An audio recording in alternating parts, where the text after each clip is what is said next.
বিধানসভার অধ্যক্ষ বিমান বন্দ্যোপাধ্যায়কে সাথে নিয়ে গরমের মধ্যেই প্রচার সারলেন যাদবপুর লোকসভা কেন্দ্রের তৃণমূল কংগ্রেস প্রার্থী সায়নী ঘোষ। কখনো রাবের জল আবার কখনো গ্লুকোজের জলে চুমুক দিচ্ছেন তিনি। তবে কর্মীরাই মূল সম্পদ। এই গরমের মধ্যে প্রচারে তারাই অনুপ্রেরণা। কর্মীরা এই গরমে বের হলে তারা যাতে ছাতা নিয়ে বের হন তার অনুরোধ জানান তিনি। সায়নীর বক্তব্য, তৃণমূল কংগ্রেস এসিতে বসে থাকার মানুষ নন, তাই এই গরম উপেক্ষা করেও প্রচারে নামছেন সকলে। মনোবলটাই সব। বারুইপুর পশ্চিম বিধানসভা কেন্দ্রের মদারহাট থেকে আটঘরা পর্যন্ত পঞ্চায়েত এলাকায় প্রচার সারেন তিনি।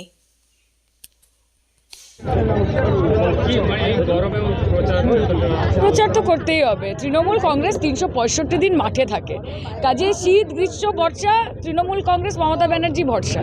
মানুষ সেটা জানে। প্রখর রোদ, এত এত কর্মীরা পায়ে পা মিলিয়ে চলছে। আমরা তো এসি ঘরে বসে থাকার মানুষ নই।